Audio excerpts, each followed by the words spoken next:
പിതാവിൻ്റെയും പുത്രൻ്റെയും പരിശുദ്ധ റൂഹായുടെയും നാമത്തിൽ ആമീൻ. കർത്താവിന് എത്രയും പ്രിയപ്പെട്ടവരെ, നമ്മൾ 16-ാം അധ്യായത്തിൻ്റെ 7 വരെയുള്ള വാക്യങ്ങളാണ് കഴിഞ്ഞ ദിവസം നമ്മൾ കഴിഞ്ഞ വീഡിയോയിൽ കണ്ടത്. ഈ 8 മുതലുള്ള വാക്യങ്ങൾ 16-ാം അധ്യായം തീർക്കാനാണ് ഉദ്ദേശിക്കുന്നത്. ഒരു ചെറിയ അധ്യായമാണ്. അപ്പം ഇപ്പോൾ നിങ്ങളിത് കാണുന്നവർ ദയവായിട്ട് ഇത് സബ്സ്ക്രൈബ് ചെയ്ത് കാണണം. യൂട്യൂബിൽ ചെയ്യാനാണ് ഞാൻ പറയുന്നത്. സബ്സ്ക്രൈബ് ചെയ്യണം. പിന്നെ അത് ലൈക്ക് ചെയ്ത് കഴിയുക പരമാവധി നിങ്ങൾ ഷെയർ ചെയ്ത് കൊടുക്കണം. നിങ്ങൾക്ക് അറിയാവുന്നതിലുള്ള എല്ലാവർക്കും തന്നെ, എല്ലാവരും പഠിക്കുന്നതിന് കുഴപ്പമൊന്നുമില്ല. എല്ലാവരും അറിയട്ടെ, മതം ഏതാണെന്ന് പഠിച്ചാലും ഇല്ലെങ്കിൽ അവർക്കൊന്ന് മനസ്സിലാകട്ടെ ഇന്നതാണ് കാര്യങ്ങളെന്ന്. അപ്പോൾ പരമാവധി ഷെയർ ചെയ്യണം. അത് സുവിശേഷ പ്രവർത്തനത്തിൽ അത് പങ്കാളികളാവുകയും കൂടി ചെയ്യുകയാണ്. അങ്ങനെ ചെയ്യുമ്പോൾ അത് ഒന്ന് ഓർമ്മയിരിക്കണം, മറന്നു പോകരുത്. അപ്പോൾ ചാനലിൻ്റെ പേര് ഞാൻ പോസ്റ്റർ അയച്ചിട്ടുണ്ട്. The real way official bible study Thomas Meenathethil എന്നാണ് ചാനലിൻ്റെ പേര്. അതടിച്ച് സെർച്ച് ചെയ്താൽ നമുക്ക് ചാനൽ കിട്ടും. ഒന്ന് ട്രൈ ചെയ്ത് നോക്കണം. പലരും ഈ പേരിലുണ്ട്. അത് പിന്നീടാണ് ഞാൻ അറിഞ്ഞത്. അതുകൊണ്ടാണ് ഒഫീഷ്യൽ ബൈബിൾ സ്റ്റഡി ഒഫീഷ്യൽ എന്നുള്ള വാക്ക് വെച്ചത്. അപ്പോൾ അതനുസരിച്ച് സെർച്ച് ചെയ്ത് കണ്ടുപിടിച്ച് അത് ഷെയർ ചെയ്ത് എടുക്കണം.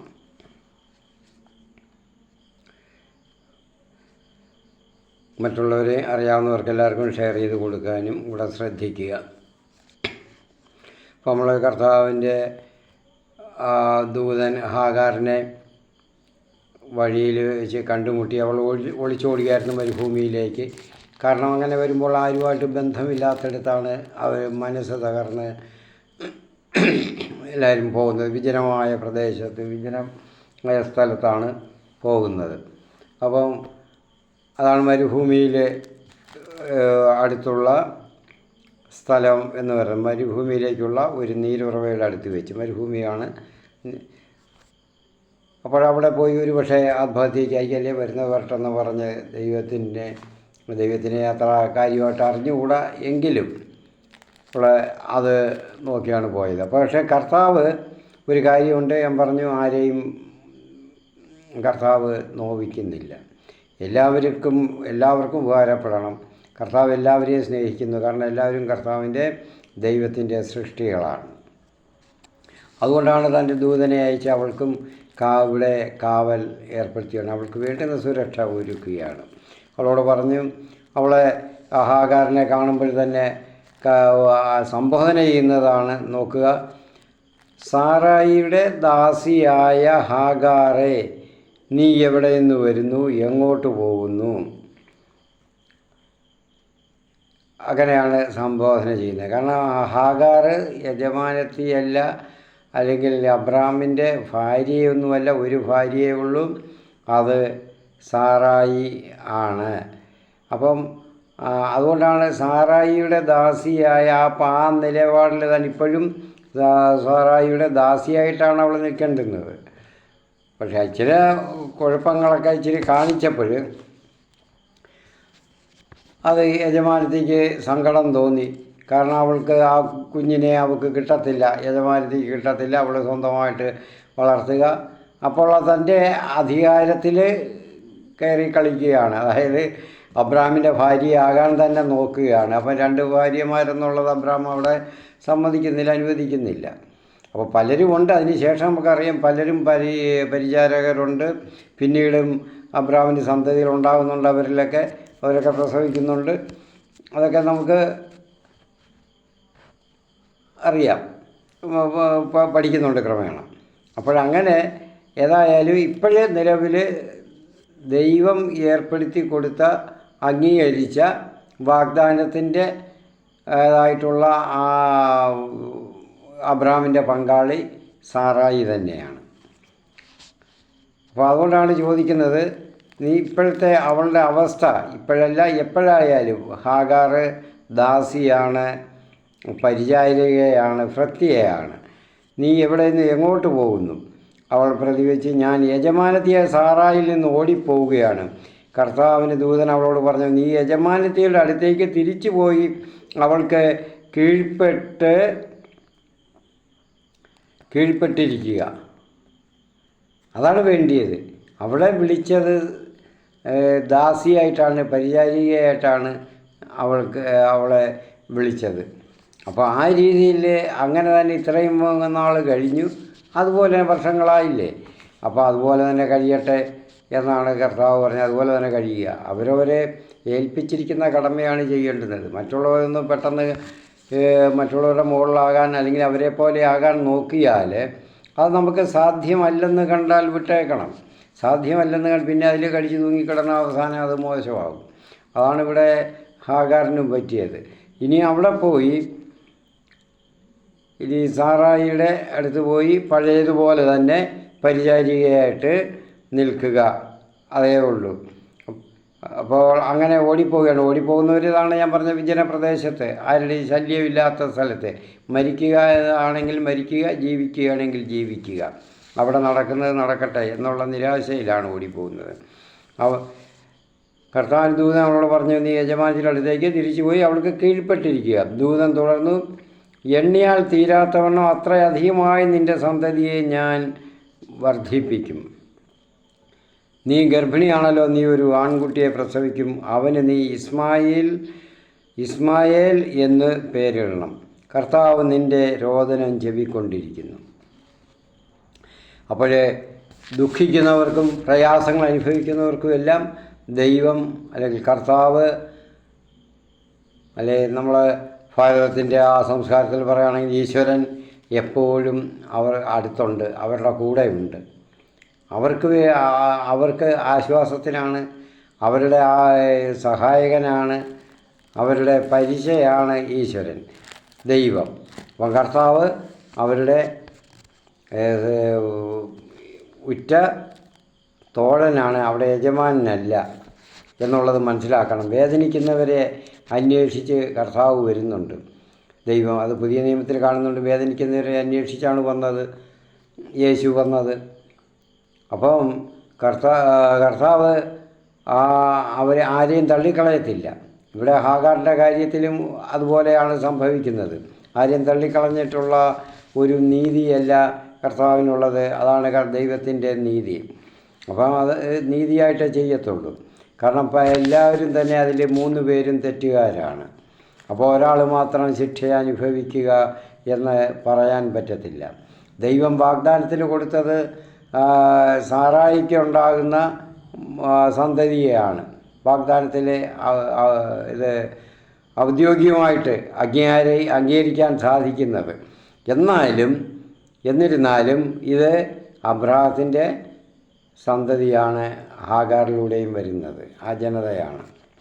അതുകൊണ്ടാണ് കർത്താവ് പറഞ്ഞത്, നീ ഗർഭിണിയാണല്ലോ, നീ ഒരു ആൺകുട്ടിയെ പ്രസവിക്കും, അവന് ഇസ്മായേൽ എന്ന് പേര് ഇടണം. ഇസ്മായിൽ എന്ന് പറഞ്ഞാൽ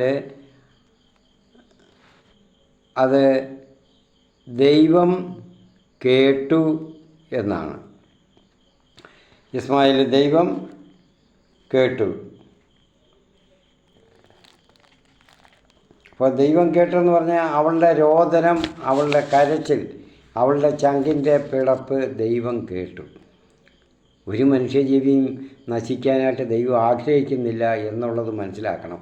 അങ്ങനെ ആഗ്രഹിക്കുന്നത് ദൈവമല്ല. അതും കൂടെ നമ്മൾ ഗ്രഹിച്ചിരിക്കണം. അപ്പോൾ അതുകൊണ്ട് അവളുടെ രോദനം കേട്ടു, അവളുടെ കരച്ചിൽ കേട്ടു. കരയുന്നവർക്കും നിലവിളിക്കുന്നവർക്കും ആശ്രയമായിട്ടുള്ളതാണ് ദൈവം. അപ്പം പറഞ്ഞു, നീ കീഴ്പ്പെട്ട്. ദൂതൻ തുടർന്നു, എണ്ണിയാൽ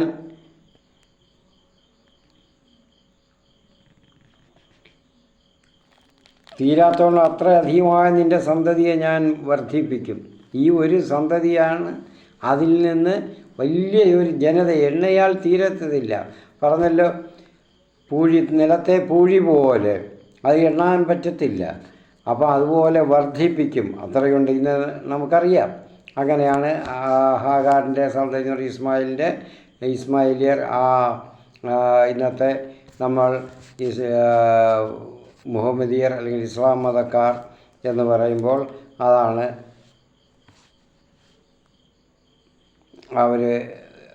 അവരുടെ സംഖ്യ വളരെയധികം പെട്ടെന്ന് വർദ്ധിച്ചുകൊണ്ടിരിക്കുമെന്ന്. അത് ദൈവം കൊടുത്ത ഒരു വരമാണ്, അനുഗ്രഹമാണ്.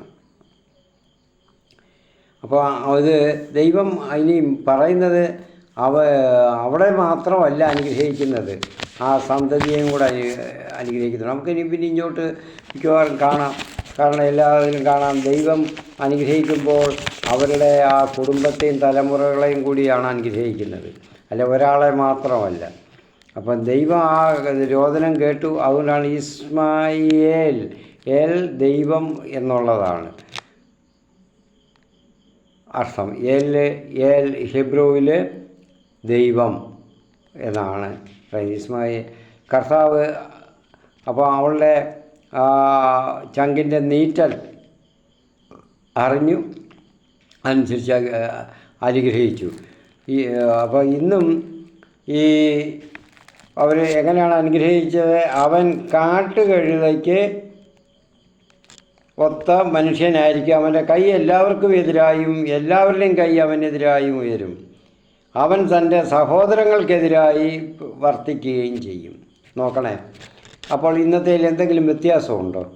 അതുതന്നെയാണ് ഇത് കാണിക്കുന്നത്. അപ്പോൾ കാട്ടുകഴുതയ്ക്ക് ഒത്തവനായിരിക്കും, ആരോഗ്യം മറ്റുള്ള ഇപ്പോൾ നാട്ടിലെ കഴുതകളെക്കാളും ഒക്കെ തന്നെ ആരോഗ്യവും ഇച്ചിരി വന്യ സ്വഭാവവും ഉള്ളവ ആയിരിക്കുമല്ലോ കാട്ടുകഴുത, അങ്ങനെയാണല്ലോ. അപ്പോൾ അതുപോലെ അതിനൊത്ത മനുഷ്യരായിരിക്കും, ആ സന്തതി ആയിരിക്കും ഉണ്ടാവുക എന്നാണ് കർത്താവ് പറഞ്ഞത്. കാരണം അവർക്ക് ആ ഒരു ഉണ്ടാവും ആ രീതി. കാരണം ദൈവത്തിൻ്റെ ഇംഗിതം വേറെയായിരുന്നു. അതല്ലാതെ വന്ന് സംഭവിച്ച തെറ്റുകൾ മാനുഷികമായിട്ട് പറ്റുന്നത് അത് ദൈവം അത് നന്മയ്ക്കായിട്ട് വരുത്തും, അത് പരിഹരിക്കുകയും ചെയ്യും. അത് നേരത്തെ നമ്മൾ പറഞ്ഞിട്ടുണ്ടല്ലോ. അപ്പോൾ അതുകൊണ്ടാണ് ഇവിടെ അവരെ അനുഗ്രഹിച്ച് ഇത് എങ്ങനെയായിരിക്കും ഭാവിയും തലമുറകളും എങ്ങനെയായിരിക്കുമെന്ന് ദൈവം തീർത്ത് പറയുകയാണ്. അപ്പോൾ അവരുടെ സഹോദരങ്ങൾക്കെതിരായിട്ട് പോലും അവൻ വർത്തിക്കും. ഇന്ന് അങ്ങനെയാണല്ലോ വംശങ്ങൾ. അപ്പോൾ അതിൽ വരുന്നുണ്ട്, പക്ഷിയായെന്ന് സുന്നിയെന്നൊക്കെ വംശങ്ങൾ വരുന്നുണ്ട്. അവരങ്ങോട്ടും അഹമ്മദീയർ. അപ്പോൾ ഇങ്ങനെയൊക്കെ അവർ പരസ്പരം അക്രമമാണ് പരസ്പരം കാണുന്നത്. എല്ലായിടത്തും അങ്ങനെയാണ്.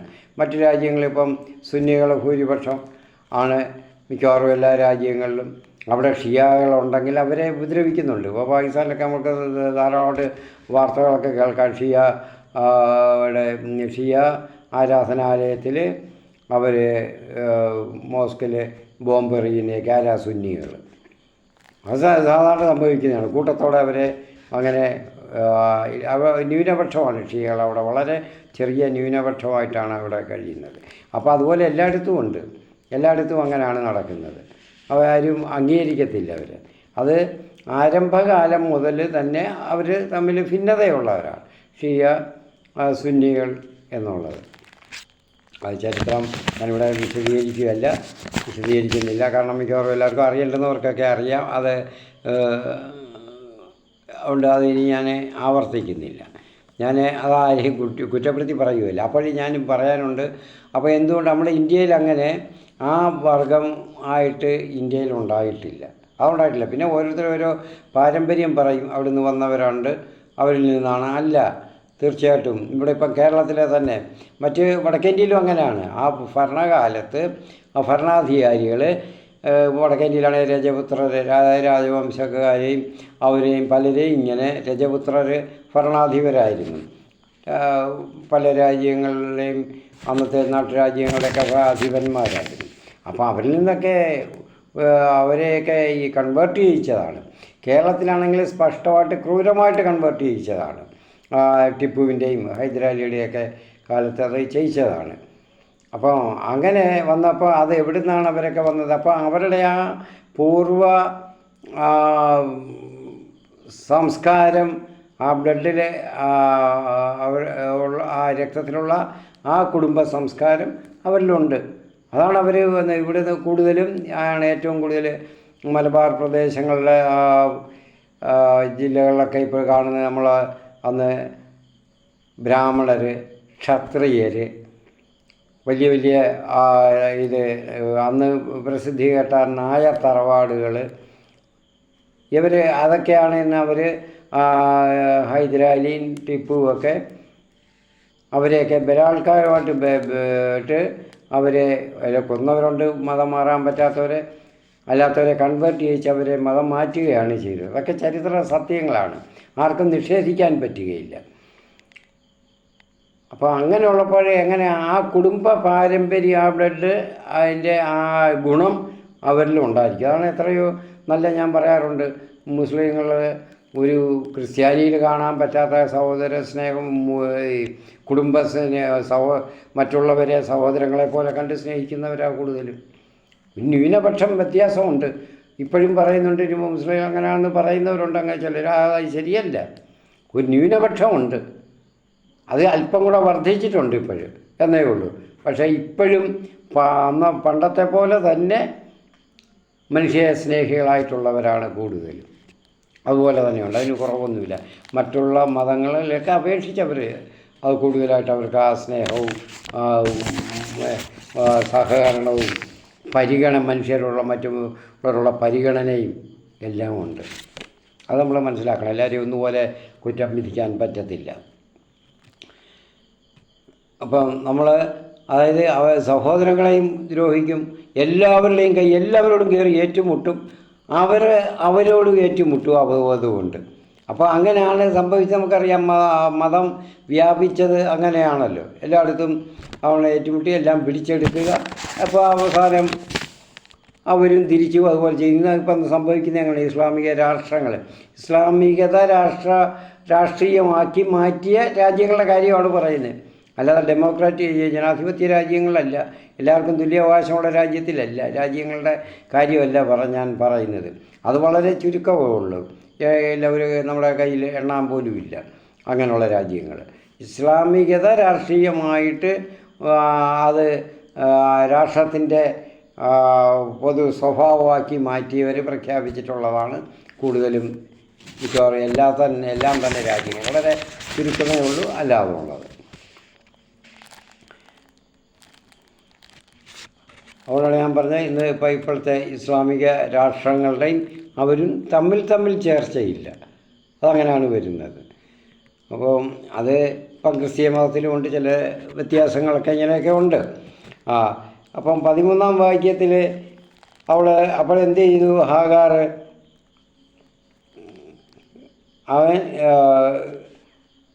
അവൾ തന്നോട് സംസാരിച്ച കർത്താവിനെ എൽ റോയ് എന്ന് വിളിച്ചു.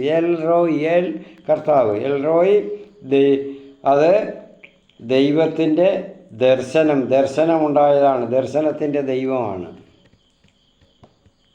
അപ്പോൾ അവിടെ ദർശനം കൊടുത്തു ആർക്കാ? ഹാഗാറിന്. മറ്റുള്ളവർക്ക് കർത്താവ് ദൈവം വിളിച്ച് വേർതിരിച്ച് നയിച്ചു കൊണ്ടുവരുന്നവരെ പോലെ തന്നെയുള്ള പരിഗണന ഇവിടെ ഹാഗാറിനും കൊടുത്തു. കാരണം അബ്രാമിൻ്റെ അവരുടെ കൂടെ ജീവിക്കുന്നതാണ്, അവർക്ക് ഉതകുന്നവളാണ്. അതുകൊണ്ടാണ് അങ്ങനെ ചെയ്തത്.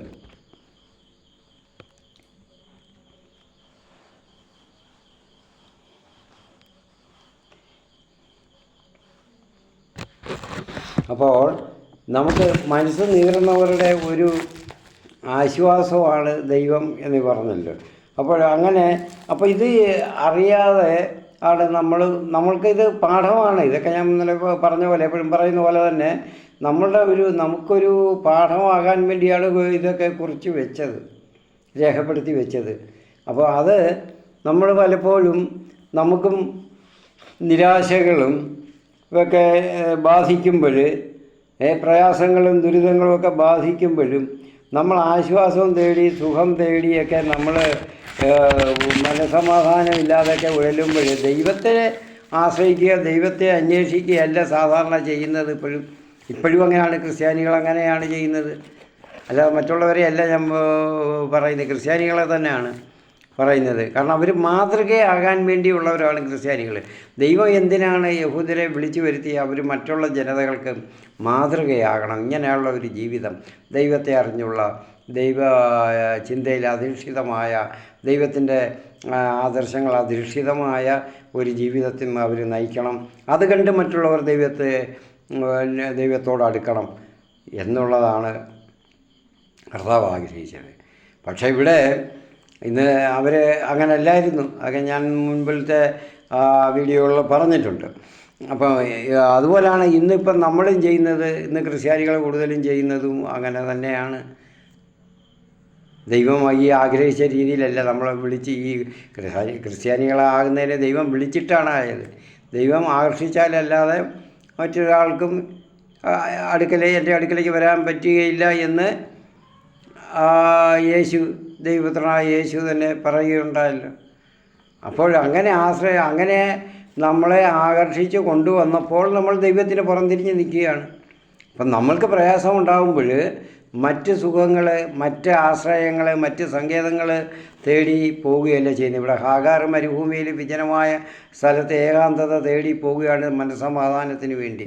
വരുന്നത് വരട്ടെ എന്ന് പറഞ്ഞ പോലെ നമ്മൾ അങ്ങനെ ചെയ്യാനല്ല, അതിൻ്റെ ആവശ്യമില്ല. പുതിയ നിയമത്തിൽ വന്നപ്പോൾ ദൈവം തന്നെ പുത്രൻ മനുഷ്യനായിട്ട് അവതരിച്ചു. യേശു എന്ന ആ പേര് അവതരിച്ചു. ഇവിടെ വന്ന് നമ്മളെ ഇത് പഠിപ്പിക്കാനാണ്, ജീവിച്ച് കാണിക്കാനാണ് എങ്ങനെയാണെന്നുള്ളത് മനുഷ്യനായിട്ട്. അപ്പോൾ അതാണ് വന്നത്. ഇവിടെ ഞാനിപ്പോൾ ഓർക്കുന്നത് ഒരു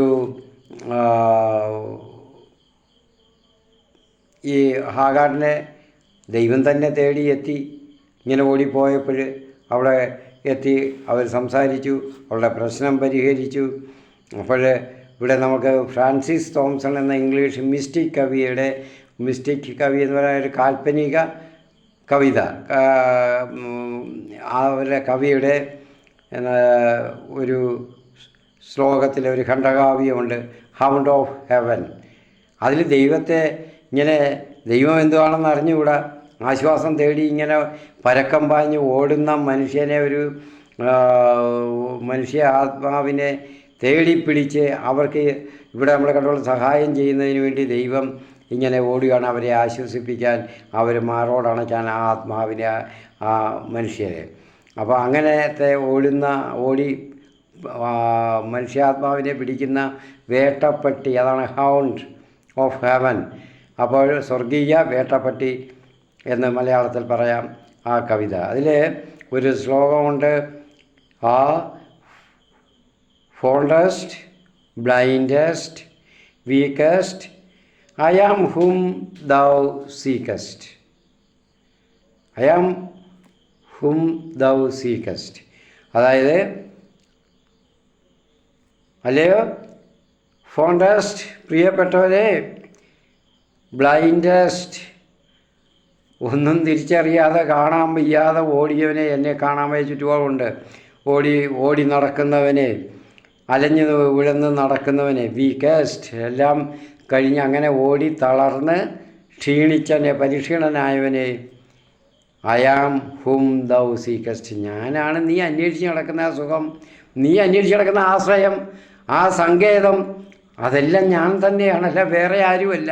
വേറെ ഒന്നിലും നിനക്ക് കിട്ടത്തില്ല ഈ സങ്കേതവും ആശ്രയവും ഒന്നും, ആശ്വാസവും കിട്ടത്തില്ല എന്ന് പറയുന്നുണ്ട്. ഈ രണ്ട് വരിയുടെ കാര്യമാണ് ഞാൻ പറയുന്നുള്ളൂ. ബാക്കിയൊക്കെ സന്ദർഭവശാൽ ഓരോ സമയത്ത് വേണ്ടി പറയാം. കാരണം ആ ഒരു കവിത വായിച്ചിട്ടില്ലാത്തവർ വായിക്കണം, ഫ്രാൻസിസ് തോംസൻ്റെ ദി ഹൗണ്ട് ഓഫ് ഹെവൻ.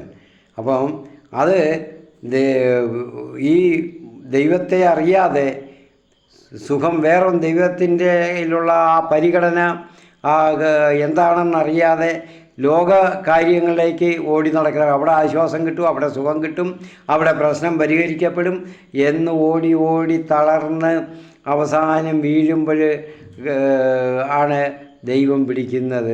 കർത്താവ് പിടിച്ചിട്ട് പറയുകയാണ്, അവൻ്റെ കൂടെ ഓടുകയാണ്, കർത്താവിനെ പിടികൊടുക്കാതെ ഓടുകയാണ് മനുഷ്യ ആത്മാവ്. അപ്പോൾ പറയുകയാണ്, ഫോണ്ടസ്റ്റ്, ബ്ലൈൻഡസ്റ്റ്, വീക്കസ്റ്റ്, ഐ ആം ഹൂം ദൗ സീക്കസ്റ്റ്. നീ അന്വേഷിച്ച് നടക്കുന്ന അത് ഞാൻ തന്നെയാണ്. ആ സങ്കേതം, ആ സുഖം, ആ ആശ്രയം, ഇതെല്ലാം ഞാൻ തന്നെയാണ്, അല്ലാതെ വേറെ ആരുമല്ല. ഇല്ല പ്രിയപ്പെട്ടവരെ, അത് നമ്മൾ മനസ്സിലാക്കിയിട്ട് വേണം നമ്മുടെ ജീവിതം നമ്മൾ തുടരാനായിട്ട്. അപ്പോൾ ഇന്ന് എല്ലാവരും അത് ചിന്തിക്കണം. അത് ആ ദൈവത്തിങ്കലല്ലാതെ സ്വന്തമായിട്ട് മനുഷ്യന് നിലനിൽപ്പില്ല.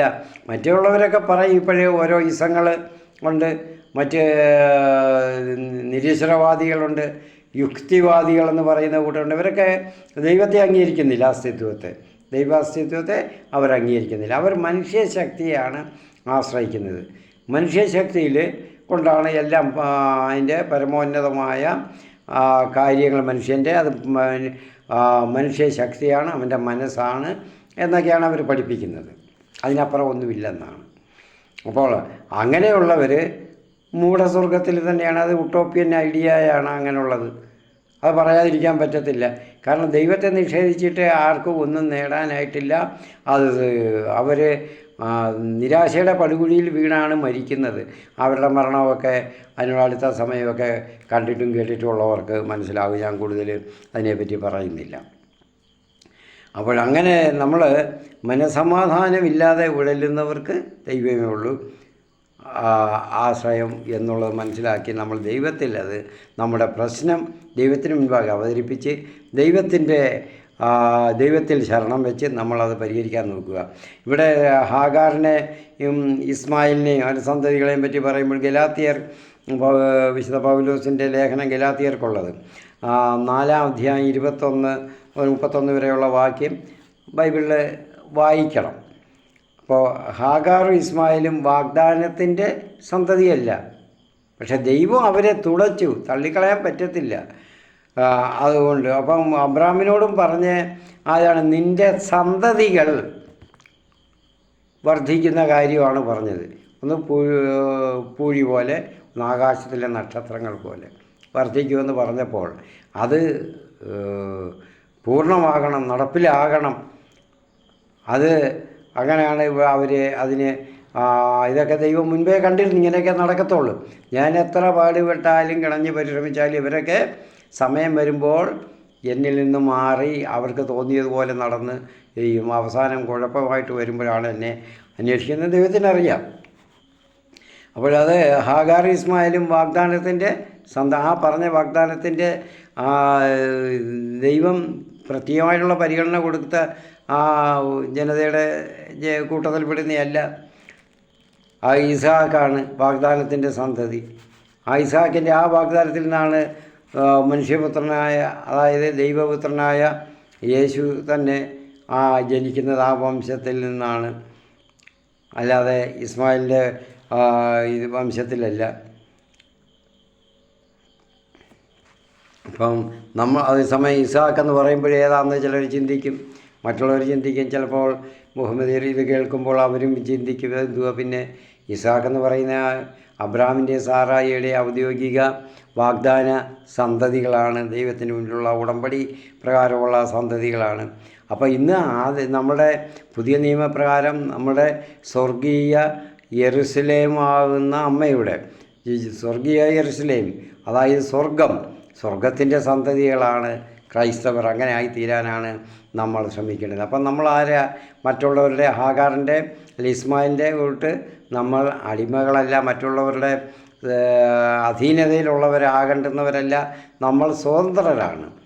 അങ്ങനെയാണ് ദൈവം നമ്മളെ അപ്പോൾ ഇസ്ഹാക്കിനെ സ്വതന്ത്രരായിട്ടാണ് അനുവദിച്ചത്.